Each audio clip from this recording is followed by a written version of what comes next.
नमस्ते और स्वागत है जॉय राइड लर्निंग स्टोरीज में। आज हम आपके लिए लाए हैं अलिफ लैला का एक बेहद रोचक और रहस्यमय किस्सा किस्सा व्यापारी और दैत्य का। अगर आप हमारे चैनल पर नए हैं तो कृपया हमारा समर्थन दें। तो चलिए बिना वक्त गवाए इस अद्भुत कहानी की शुरुआत करते हैं। प्राचीन काल में एक अत्यंत धनी व्यापारी बहुत सी वस्तुओं का कारोबार किया करता था। यद्यपि प्रत्येक स्थान पर उसकी कोठियां, गुमाश्ते और नौकर चाकर रहते थे, तथापि वह स्वयं भी व्यापार के लिए देश विदेश की यात्रा किया करता था। एक बार उसे किसी विशेष कार्य के लिए अन्य स्थान पर जाना पड़ा। वह अकेला घोड़े पर बैठकर चल दिया। गंतव्य स्थान पर खाने पीने को कुछ नहीं मिलता था, इसलिए उसने एक खुर्जी में कुलचे और खजूर भर ली। काम पूरा होने पर वह वापस लौटा। चौथे दिन सवेरे अपने मार्ग से कुछ दूर सघन वृक्षों के समीप एक निर्मल तड़ाक देखकर उसकी विश्राम करने की इच्छा हुई। वह घोड़े से उतरा और तालाब के किनारे बैठकर कुलचे और खजूर खाने लगा। जब पेट भर गया तो उसने जगह साफ करने के लिए खजूरों की गुठलियां इधर उधर फेंक दी और आराम करने लगा। इतने में उसे एक महाभयंकर दैत्य अपनी ओर बड़ी सी तलवार खींचे आता दिखाई दिया।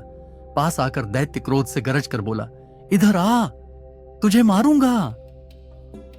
व्यापारी उसका भयानक रूप देखकर और गर्जन सुनकर कांपने लगा और बोला, स्वामी, मैंने क्या अपराध किया है कि आप मेरी हत्या कर रहे हैं? दैत्य ने कहा, तूने मेरे पुत्र की हत्या की है, मैं तेरी हत्या करूंगा। व्यापारी ने कहा, मैंने तो आपके पुत्र को देखा भी नहीं, मैंने उसे मारा किस तरह? दैत्य बोला, क्या तू अपना रास्ता छोड़कर इधर नहीं आया? क्या तूने अपनी झोली से निकालकर खजूर नहीं खाए और उनकी गुठलियां इधर उधर नहीं फेंकी? व्यापारी ने कहा, आपकी बातें ठीक हैं, मैंने ऐसा ही किया है। दैत्य ने कहा, जब तू गुठलियां फेंक रहा था तो इतनी जोर से फेंक रहा था कि एक गुठली मेरे बेटे की आंख में लगी और बेचारे का उसी समय प्राणांत हो गया। अब मैं तुझे मारूंगा। व्यापारी बोला, स्वामी, मैंने आपके पुत्र को जानबूझकर तो मारा नहीं है, फिर मुझसे जो भूल हो गई है उसके लिए मैं आपके पैरों पर गिरकर क्षमा मांगता हूं। दैत्य ने कहा, मैं न दया करना जानता हूं न क्षमा करना, और क्या खुद तुम्हारी शरीयत में नरवध के बदले नरवध की आज्ञा नहीं दी गई है? मैं तुझे मारे बगैर नहीं रहूंगा। यह कहकर दैत्य ने व्यापारी की बांह पकड़कर उसे पृथ्वी पर गिरा दिया और उसे मारने के लिए तलवार उठाई। व्यापारी अपने स्त्री पुत्रों की याद कर करके विलाप करने लगा। साथ ही ईश्वर और पवित्र आत्माओं की सौगंध दिला दिलाकर दैत्य से अपने प्राणों की भिक्षा मांगने लगा। दैत्य ने यह सोचकर हाथ रोक लिया कि जब यह थक कर हाथ पांव पटकना बंद कर देगा तो इसे मारूंगा, लेकिन व्यापारी ने रोना पीटना बंद ही नहीं किया। अंत में दैत्य ने उससे कहा, तू बेकार ही अपने को और मुझे तंग कर रहा है। तू अगर आंसू की जगह आंखों से खून बहाए तो भी मैं तुझे मार डालूंगा। व्यापारी ने कहा, कितने दुख की बात है कि आपको किसी भांति मुझ पर दया नहीं आती। आप एक दीन निष्पाप मनुष्य को अन्यायपूर्वक मारे डाल रहे हैं और मेरे रोने गिड़गिड़ाने का आप पर कोई प्रभाव नहीं होता। मुझे तो अब भी विश्वास नहीं होता कि आप मुझे मार डालेंगे। दैत्य ने कहा, नहीं, निश्चय ही मैं तुम्हें मार डालूंगा। इतने में सवेरा हो गया। शहरजाद इतनी कहानी कहकर चुप हो गई। उसने सोचा, बादशाह के नमाज पढ़ने का समय हो गया है और उसके बाद वह दरबार को जाएगा। दुनियाजाद ने कहा, बहन, यह कितनी अच्छी कहानी थी। शहरजाद बोली, तुम्हें यह कहानी पसंद है? अभी तो कुछ नहीं, आगे तो और भी आश्चर्यप्रद है। तुम सुनोगी तो और भी खुश होगी। अगर बादशाह सलामत ने आज मुझे जीवित रहने दिया और फिर कहानी कहने की अनुमति दी तो कल रात मैं तुम्हें शेष कथा सुनाऊंगी, वरना भगवान के पास चली जाऊंगी। शहरयार को भी यह कहानी बेहद पसंद आई थी। उसने विचार किया कि जब तक कहानी पूरी न हो जाए शहरजाद को नहीं मरवाना चाहिए, इसलिए उसने उस दिन उसे प्राणदंड देने का इरादा छोड़ दिया। पलंग से उठकर वह नमाज पढ़ने गया और फिर दरबार में जा बैठा। शोक कातर मंत्री भी उपस्थित था। वह अपनी बेटी का भाग्य सोचकर सारी रात न सोया था। वह प्रतीक्षा में था कि शाही हुक्म हो तो मैं अपनी बेटी को ले जाकर झल्लाद के सुपुर्द करूं। किंतु उसे यह देखकर आश्चर्य हुआ कि बादशाह ने यह अत्याचारी आदेश नहीं दिया। शहरयार दिन भर राजकाज में व्यस्त रहा और रात को शहरजाद के साथ सो रहा। एक घड़ी रात रहे दुनियाजाद फिर जागी और उसने बड़ी बहन से कहा कि यदि तुम सोई नहीं तो वह कहानी आगे कहो। शहरयार भी जाग गया और बोला, यह ठीक कहती है, मैं भी व्यापारी और दैत्य की कहानी सुनना चाहता हूं, तुम कहानी को आगे बढ़ाओ। शहरजाद ने फिर कहना शुरू किया।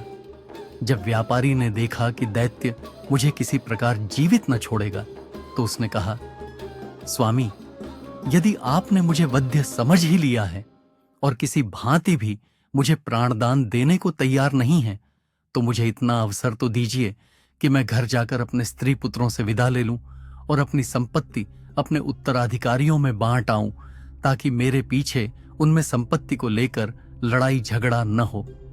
मैं प्रतिज्ञा करता हूं कि यह सब करने के बाद मैं इसी स्थान पर पहुंच जाऊंगा।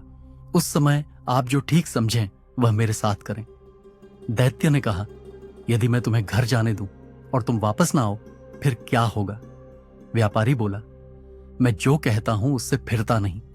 फिर भी यदि आपको विश्वास न हो, तो मैं उस भगवान की, जिसने पृथ्वी आकाश आदि सब कुछ रचा है, सौगंध खाकर कहता हूं कि मैं घर से इस स्थान पर अवश्य वापस आऊंगा। दैत्य ने कहा, तुम्हें कितना समय चाहिए? व्यापारी ने कहा, मुझे केवल 1 वर्ष की मोहल्लत चाहिए, जिसमें मैं अपनी सारी जायदाद का प्रबंध करके आऊं और मरते समय मुझे कोई चिंता न रहे। मैं प्रतिज्ञा करता हूं कि वर्षोपरांत मैं इसी स्थान पर आकर स्वयं को आपके सुपुर्द कर दूंगा। दैत्य ने कहा, अच्छा, मैं तुम्हें 1 वर्ष के लिए जाने दूंगा, किंतु तुम यह प्रतिज्ञा ईश्वर को साक्षी देकर करो। व्यापारी ने ईश्वर की सौगंध खाकर प्रतिज्ञा दोहराई और दैत्य व्यापारी को उसी तालाब पर छोड़कर अंतर्ध्यान हो गया। व्यापारी अपने घोड़े पर सवार होकर घर को चल दिया। रास्ते में व्यापारी की अजीब हालत रही। कभी तो वह इस बात से प्रसन्न होता कि वह अभी तक जीवित है, और कभी 1 वर्ष बाद की निश्चित मृत्यु पर शोकातुर हो उठता था। जब वह घर पहुंचा तो उसकी पत्नी और बंधु बांधव उसे देखकर प्रसन्न हुए, किंतु वह उन लोगों को देखकर रोने लगा। वे लोग उसके विलाप से समझे कि उसे व्यापार में कोई भारी घाटा हुआ है या कोई और प्रिय वस्तु उसके हाथ से निकल गई है, जिससे उसका धैर्य जाता रहा है। जब व्यापारी का चित्त संभला और उसके आंसू थमे, तो उसकी पत्नी ने कहा, हम लोग तो तुम्हें देखकर प्रसन्न हुए हैं, तुम क्यों इस तरह रो धो रहे हो? व्यापारी ने कहा, रो धो नहीं तो और क्या करूं, मेरी जिंदगी 1 ही वर्ष की और है। फिर उसने सारा हाल बताया और दैत्य के सामने ईश्वर को साक्षी देकर की गई अपनी प्रतिज्ञा का वर्णन किया। यह सारा हाल सुनकर वे सब भी रोने पीटने लगे। विशेषतः उसकी पत्नी सिर पीटने और बाल नोचने लगी और उसके लड़के बच्चे ऊंचे स्वर में विलाप करने लगे। वह दिन रोने पीटने ही में बीता। दूसरे दिन से व्यापारी ने अपना सांसारिक कार्य आरंभ कर दिया। उसने सबसे पहले अपने आराधनदाताओं का धन वापस किया। उसने अपने मित्रों को बहुमूल्य भेंटें दी, फकीरों साधुओं को जी भरकर दान किया, बहुत से दास दासियों को मुक्त किया। उसने अपनी पत्नी को यथेष्ट धन दिया, अवयस्क बेटे बेटियों के लिए अभिभावक नियुक्त किए और संतानों में संपत्ति को बांट दिया। इन सारे प्रबंधों में 1 वर्ष बीत गया और वह अपनी प्रतिज्ञा निभाने के लिए दुखी मन से चल दिया। अपने कफन दफन के खर्च के लिए उसने कुछ रुपया अपने साथ रख लिया। उसके चलते समय सारे घर वाले उससे लिपट कर रोने लगे और कहने लगे कि हमें भी अपने साथ ले चलो, ताकि हम भी तुम्हारे साथ प्राण दे दें। व्यापारी ने अपने चित्त को स्थिर किया और उन सबको धैर्य दिलाने के लिए कहने लगा, मैं भगवान की इच्छा के आगे सिर झुका रहा हूं, तुम लोग भी धैर्य रखो। यह समझ लो कि एक दिन सभी की मृत्यु होनी है, मृत्यु से कोई भी नहीं बच सकता, इसलिए तुम लोग धैर्य पूर्वक अपना काम करो। अपने सगे संबंधियों से विदा लेकर व्यापारी चल दिया और कुछ समय के बाद उस स्थान पर पहुंच गया जहां उसने दैत्य से मिलने को कहा था। वह घोड़े से उतरा और तालाब के किनारे बैठकर दुखी मन से अपने हत्यारे दैत्य की राह देखने लगा। इतने में एक वृद्ध पुरुष एक हिरनी लिए हुए आया और व्यापारी से बोला, तुम इस निर्जन स्थान में कैसे आ गए? क्या तुम नहीं जानते कि बहुत से मनुष्य धोखे से इसे अच्छा विश्राम स्थल समझते हैं और यहां आकर दैत्यों के हाथों भांति भांति के दुख पाते हैं? व्यापारी ने कहा, आप ठीक कहते हैं, मैं भी इसी धोखे में पड़कर एक दैत्य का शिकार होने वाला हूं। यह कहकर उसने बूढ़े को अपना सारा वृत्तांत बता दिया। बूढ़े ने आश्चर्य से कहा, यह तुमने ऐसी बात बताई जैसी संसार में अब तक किसी ने नहीं सुनी होगी। तुमने ईश्वर की जो सौगंध खाई थी उसे पूरा करने में प्राणों की भी चिंता नहीं की। तुम बड़े सत्यवान हो और तुम्हारी सत्यनिष्ठा की जितनी प्रशंसा की जाए कम है। अब मैं यहां ठहर कर देखूंगा कि दैत्य तुम्हारे साथ क्या करता है। वे आपस में वार्तालाप करने लगे।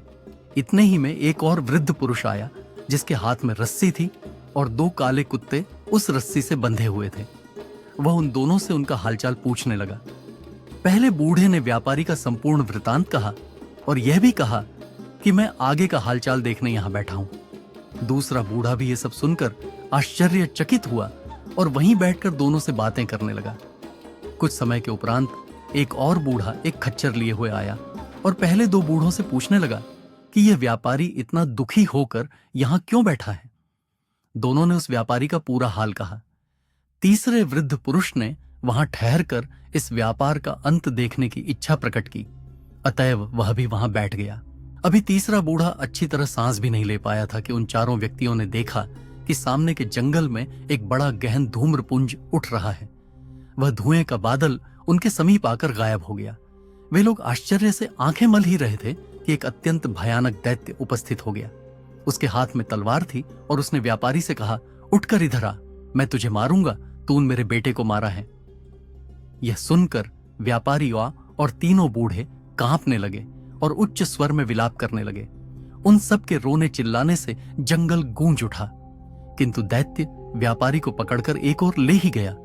हिरनी वाले बूढ़े ने यह देखा और वह दौड़कर दैत्य के पास पहुंचा और बोला, दैत्य महाराज, मैं आपसे कुछ निवेदन करना चाहता हूं।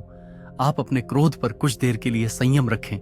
मेरी इच्छा है कि मैं अपनी और इस हिरनी की कहानी आपको सुनाऊं, किंतु कहानी के लिए एक शर्त है।